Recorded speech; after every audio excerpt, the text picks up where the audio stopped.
Hello mga Omega, good afternoon. Napagod ako kanina guys dahil nag-commute lang po ako. Papuntang Maynila, may appointment ako kanina, nagpo-publish po ako ng dokumento. Pumunta po ako ng Manila Bulletin. So dahil alas 10:30 na po ako nakaalis, isipan ko munang mag-joyride ng motorsiklo. Tapos, para mahabol ko ng alas 12 doon dahil half day lang po sila. At naabutan ko sila, nakarating po ako ng alas 12. So, di ba, umabot talaga ako ng alas 12. Alas 10:30 ako nakarating, 1 hour talaga ako doon. Sa sobrang traffic po talaga guys.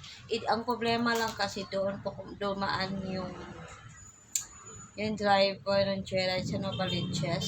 Sobrang traffic din pala. Hindi siya dumaan sa Commonwealth. So, lumiko doon po siya sa kabilang dumaan sa Novaliches. Sa kalabas na ng North, SM North. Tapos, nakauwi na ako. At binigyan nila ako ng isang kalendar ng malaki. Dahil yung kalendar namin is ito.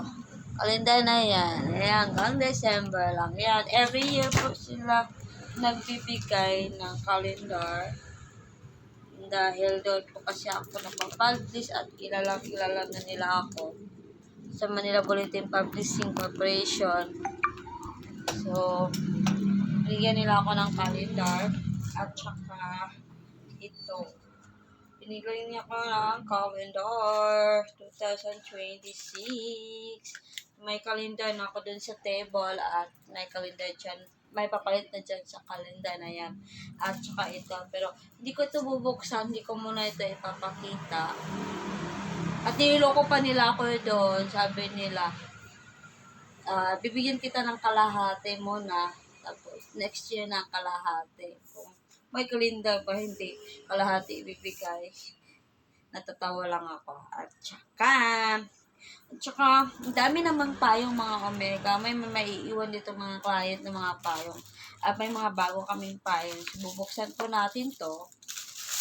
At may binigay po silang payong. Kung anong payong po to. At sino kung nagbigay. Ay, ang aming Vice Mayor pala.